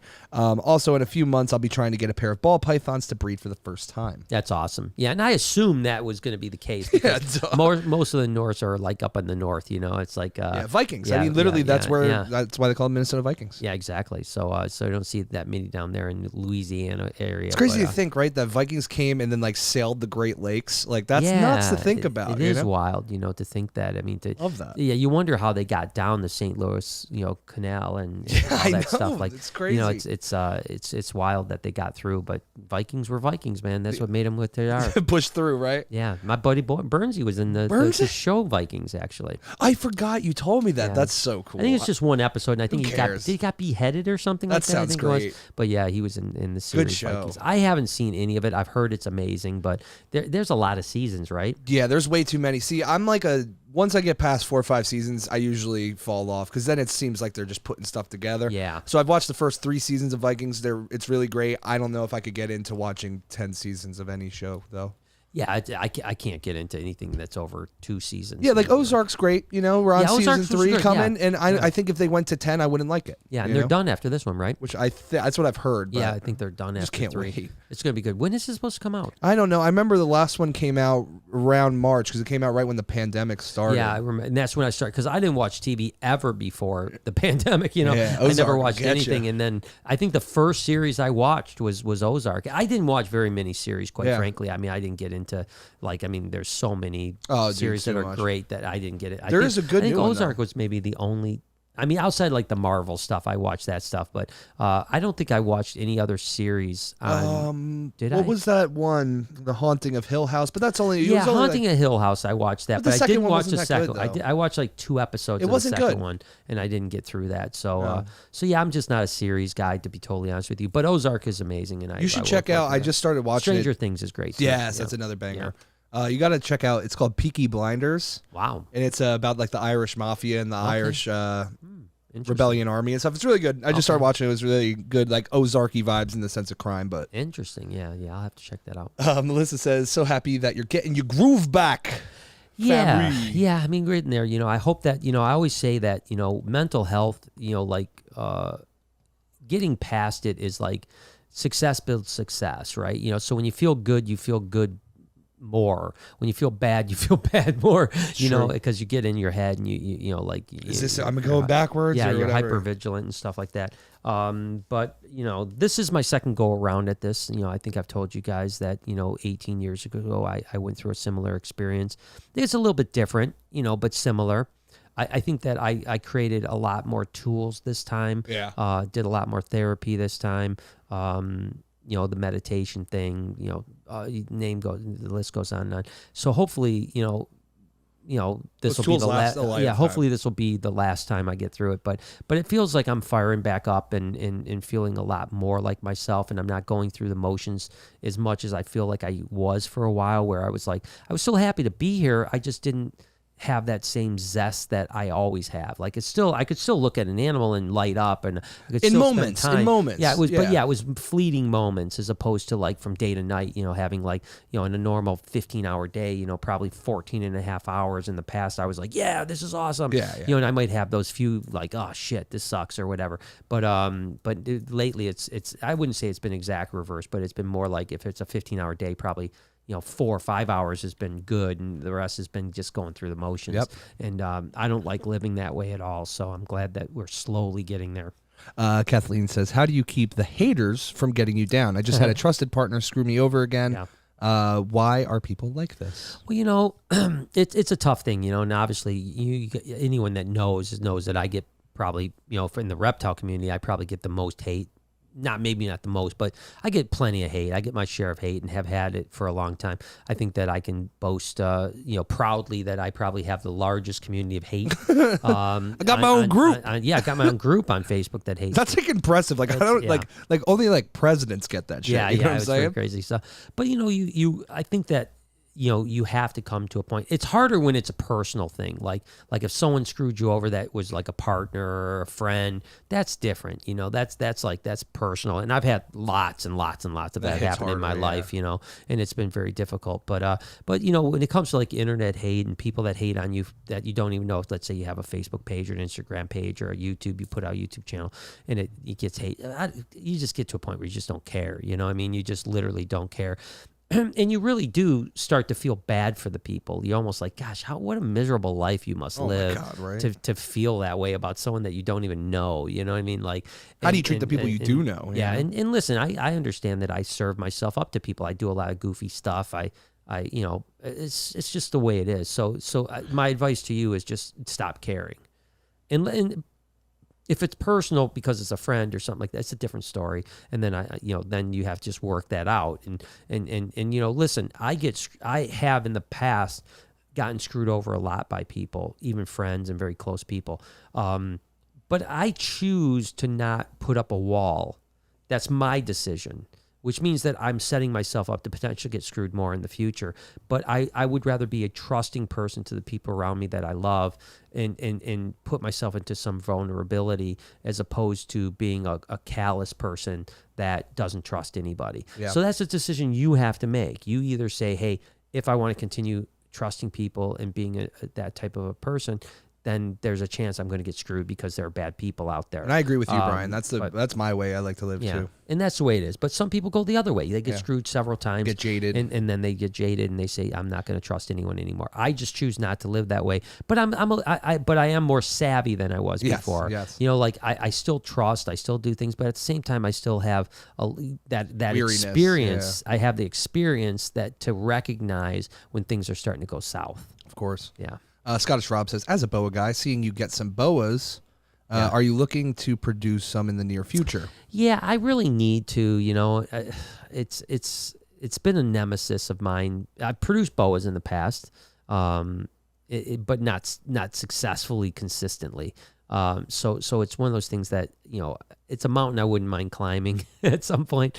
I agree. I just don't know when that mountain's going to get in front of me, but yeah, I think I love boas, man. I love boas. Don't think for a second that I don't love boas, because I really do. But whether or not, in the next few years I'm going to get deep into them, I don't know. It goes back to what I said in the beginning of the podcast, which is like that kind of, pulling in both directions. Part of me is like, yes, I want to get a bunch of cool boas. And then the other part of me is like, well, Brian, that's not what you're trying to focus on right now. Right? Yeah, you're not trying to focus on growing more breeding stock. You're trying to focus on slimlining and making kind of a better collection as opposed to quantity, and then focusing on educational outreach and stuff like that. Simple Man says, do any of the other tortoises roam around when Matilda comes out? Oh yeah. Oh yeah. Yeah. When it's a jailbreak, she's out. Steve started doing it now too. Do you know that he started jailbreaking? Yeah, and it's so funny because he's a little quicker. Yeah. Oh, so you won't fast, even see them, and like you'll just see the door, and then they're gone, dude. It's awesome. Yeah, they'll jailbreak, but it's okay. I don't mind them walking around. They can't get into any trouble or anything like that, so they're fine. Elise Pyro Chick. Our girl, we haven't heard from her in a minute. She says, busy day. I talked to her quite a bit. But tuning in to send some love. Brian and Jay, I love you. We love you Thank too. you so much, and it's great. She's, like I said, we stay in touch quite a bit. That's awesome. She's great. I think the world of her.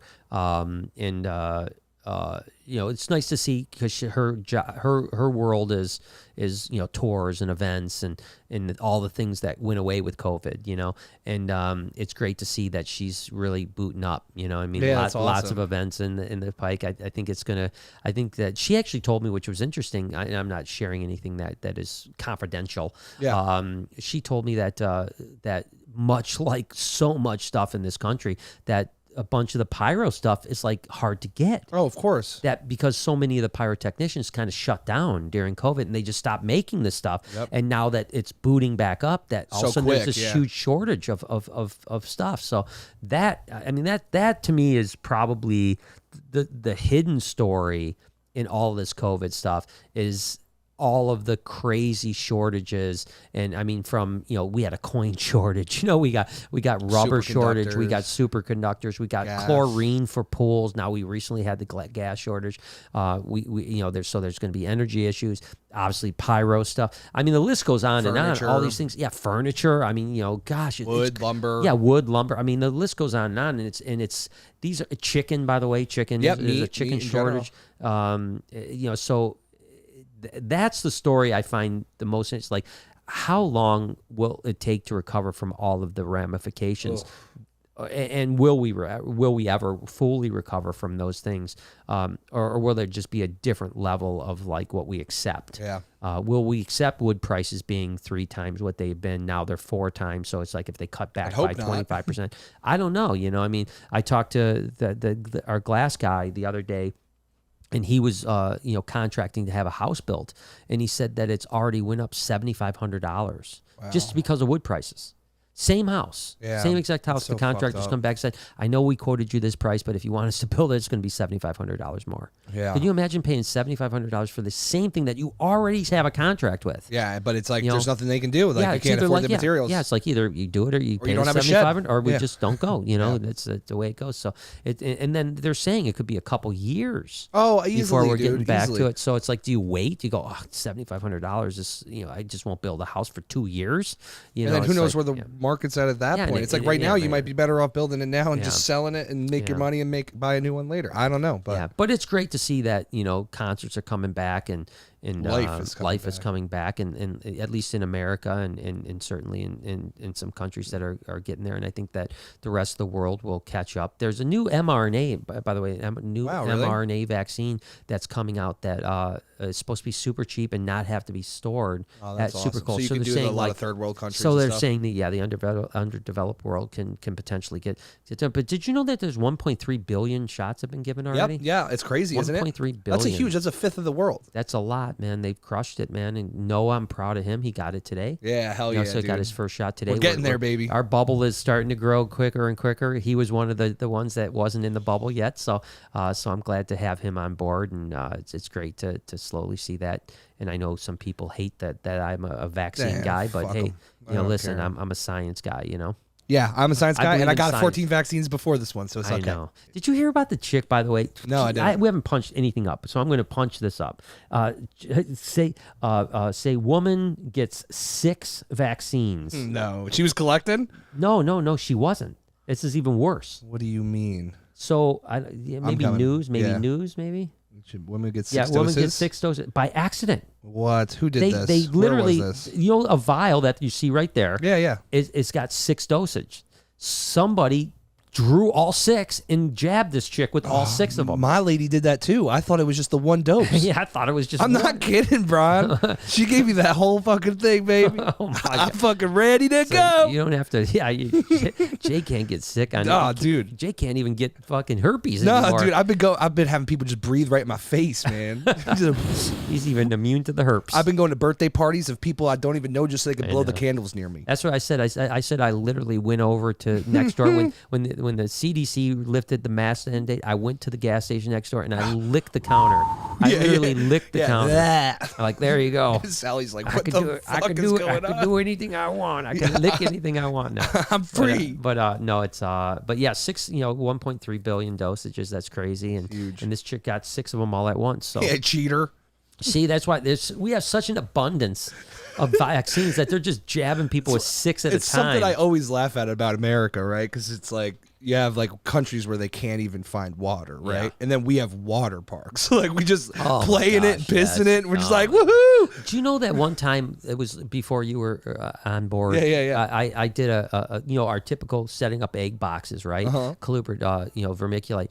And I took some shit online from someone like, I can't believe you didn't shut the water off between. You bigot. I'm like, here we got, we're Great Lakes, we got fucking water everywhere here, We can't get rid of it. But you don't realize that there are some places in the world that even in our country, I mean, California for a long time, you couldn't take more than a 5-minute shower, right? Yeah, no, you're right. Yeah, the abatements, but yeah, no. So the question I have is that if you got jabbed with 6 dosages, like, do you need a booster?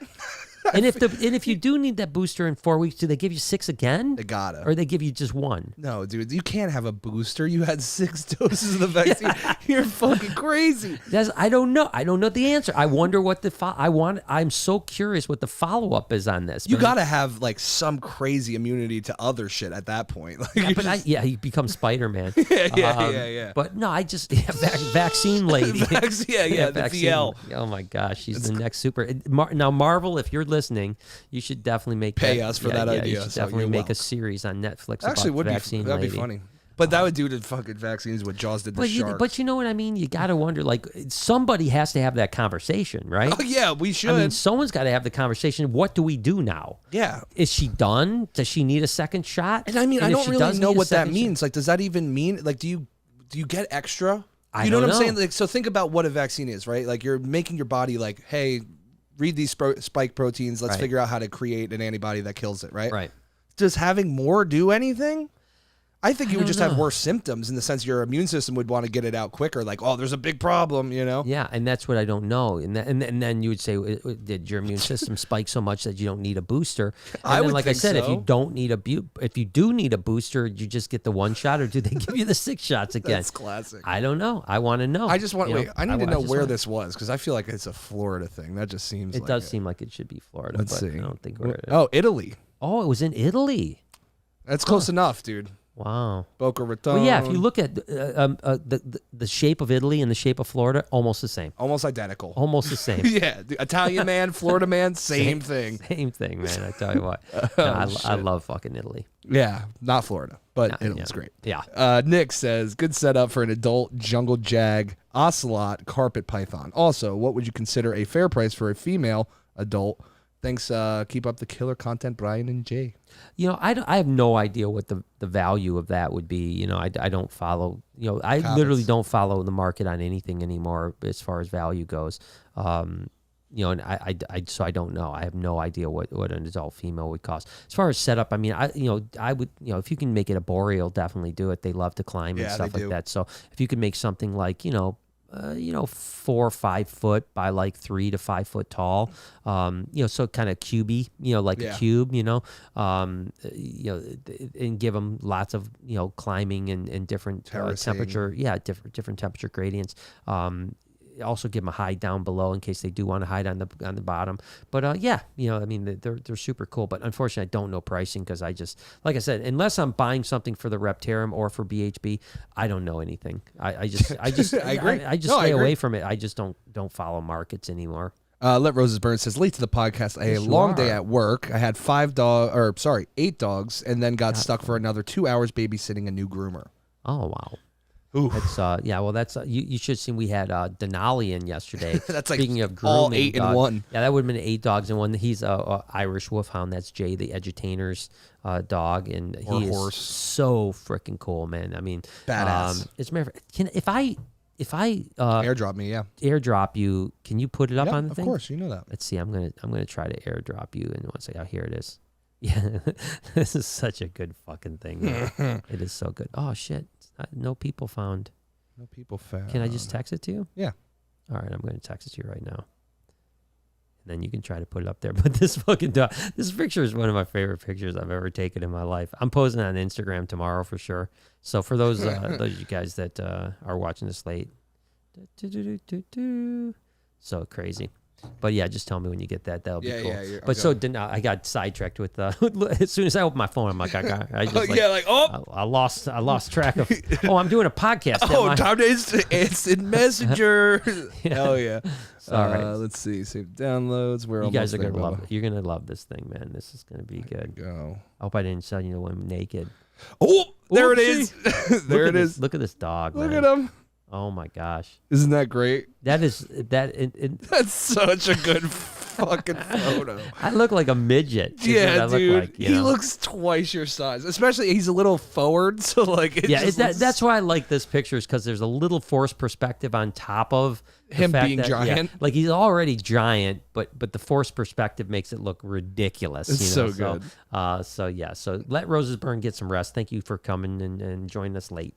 The Herp Preacher says, do you follow any small reptile YouTubers other than close friends? For instance, mine is Wiccan's Wicked Reptiles. If so, who's your favorite?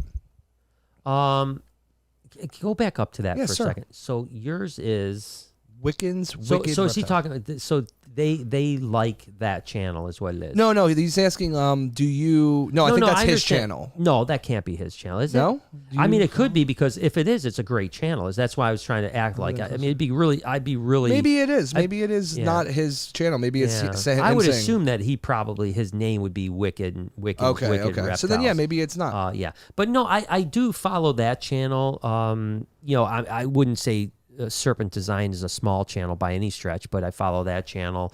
I mean, I try to hit. I don't follow a lot of YouTube channels with reptiles. Period. But I catch them occasionally. Wiccans is great. I think they're a really good channel. I think again, there's a bunch of little channels that are. And his isn't that little, by the way. It's growing pretty good. But there's.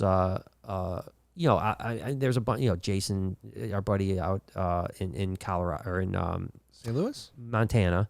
Yeah, Oh Montana. yeah, more obviously them, and just a bunch of I mean, but there's even some big dogs like Justin Kabelika and Miguel that don't have huge followings, but they have great content. So yeah, I follow a bunch of that type of stuff. But I'm so busy that I try not to spend too much of my time on that. I'm really, when I'm on YouTube, I'm either looking for things I'm really like, information about things that I'm interested in. I don't watch news, but I do watch YouTube to get news. Yeah. And then a lot of times I'm also watching other channels that that are not reptile based, that I'm trying to get like an idea and inspiration from, right? So I take my inspiration from other bigger channels that aren't reptile related, because I want to apply the same concept that a bigger channel off of reptiles does. That so like watching reptile channels, although I love it because I like hearing like Wiccan's Wicked Reptiles. Yeah, he does like the top 5 things, right? Like 5 best reptiles, or 5 worst. Oh, reptiles, that's cool. Yeah. 5 most underrated reptile, stuff like that. So so I watch that stuff because I think it's interesting, but when it comes to just like, hey, I'm going to explain something about a pastel piebald ball python or something like that, obviously I don't have time and I don't watch that much of that stuff. Simple Man says, great podcast. Hope you both have a great night. Thanks, man. Thank you for all brother. your support. You're always amazing. We appreciate you. Have a great night as well. Let Rose Burn says, holy cow, love those dogs. Awesome pick. Yeah, it's that's crazy. It's such a good pick, man. It's such a great dog. It is a great dog too, but it's one of my favorite picks. I mean, it just so good. Because it makes me. I've said I wanted. Jay and I were talking earlier, and I said that I wanted to just tag it. Yeah, you're going to punch that up. Yeah. I was just going to tag this. Biden meets the Carters. Because hold on, I'm going to put it up next to it. Give me 1 second. Yeah. Put it up. Yeah. So it's kind of like the same thing, right? All right, here we go. Yeah, there you go. So you could. Look how big he looks. It is so good. So perfect. It's like the perfect. Yeah. It's news on coronavirus. I got off there quick, baby. Oh shit! You ain't gonna see me. Get out of there, man. Get out of there before the Carters get you. Yeah. That's classic, dude. Python Viking says, best budget DIY snake rack, and Jay is the best hype man for real. Love you guys. Love you too, man. Best budget so DIY. So it's interesting you say like DIY. So obviously that would mean you'd be building it. So you're not buying a budget rack, right? So at that point, I mean, obviously you would. I would say if I'm reading this correctly by DIY, meaning you're doing it yourself as opposed to buying it. I would probably go to Home Depot and cut PVC. And then get whatever tub size you want and fit that tub into that rack system. Yep. That's probably the best budget if you're doing it yourself. If you're buying a rack, then I think Rich at Reptile Basics has a really good rack system that is pretty budget friendly. Much cheaper than most of the other racks. So give that a shot if you're talking more about buying a rack as opposed to building it yourself. The Hurt Preacher came back and says, "Def not his channel." Just wanted to put that out there. I'm a TikTok nerd, no YouTube, unfortunately. I'll see you on TikTok, Preacher. Yeah, I see you on TikTok, my man. Yeah, that's cool. Like I said, I figured it wasn't, but if it was, I was like, oh, cool. Because I don't, the thing that's interesting about, he did do a video, by the way, and I did not watch it. This was about a year ago. Is Brian Barczyk that bad? Oh, I've seen his stuff before. Yeah. And I think it was a like kind of a pro for me. It was, but there was a little bit like, I understand why people don't like what he does here and there, but he's actually not that bad of a guy. Yeah. So hopefully he likes us. I think he was more talking about like he could see how some people might not like the bubbly personality or something, right? Like that, which is understandable. Some people are more chill and shit. I'm not. You know what I say to them? Fuck them. Yeah, I say, hey, take this finger, spin. You don't like my bubbly personality? Fuck you. Yeah, well, here you go. Bye. Fuck off, stupid bitch. Listen, I get it. I get it. But I'm with you. I'm more like you, and I mean, I wake up first thing in the morning, and I'm the most annoying from the time I wake up till I go to sleep. Lori hates it, man. Yeah, no, Maria's the same way. Yeah, she fucking hates me. Because Lori, if you talk to Lori before she's had 3 cups of coffee, you might die. Oh, I don't even talk to her until like 3 p.m. I swear to God, I'm not even joking. I'm just like, you know what? I'll wait. There's literally been times where I've woke up in the morning. Went back to bed. It's very rare that we're both home in the morning at the same time because Yeah. she gets up super early and I get up at like 7:30. 7:30. She gets up at like 5 and she's usually out the door right around the time. Like we usually see each other for like 5 minutes. But there's been some days where it's like maybe both of us are home the first couple hours or something like that. And there's been times where it's been like an hour before I'll even say hi to her. Yeah, you just know. Because you just look at her and she's just like looking like I haven't had enough coffee. And I'm like the kind of guy that usually like wakes up and is like humming to myself and like, oh, it's a beautiful day. Straight up, I'll wake up, roll over to Maria, be like, hello. And she's like, go the fuck away. Get away from me. Yeah. But yeah, important. so hey, if people don't like that bubbly shit, then go fuck yourself. That's fine. Go fuck off.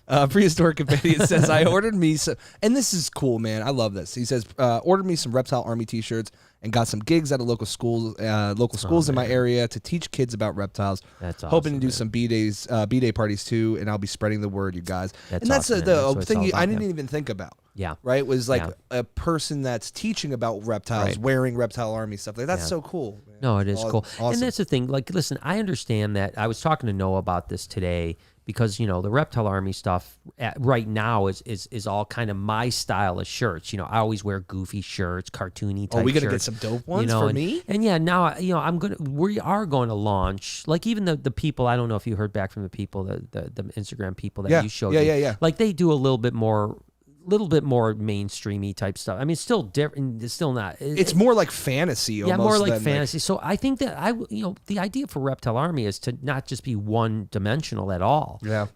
Right Have a now little something for everybody. Yeah, we want to do a little of everything. You know what I mean? Obviously, I love the designs that our friend Sue is doing.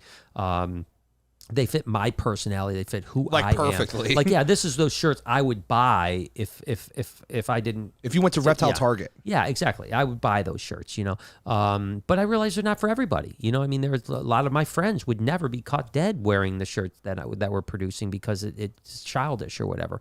But that's my style and it always has been my style. Yeah.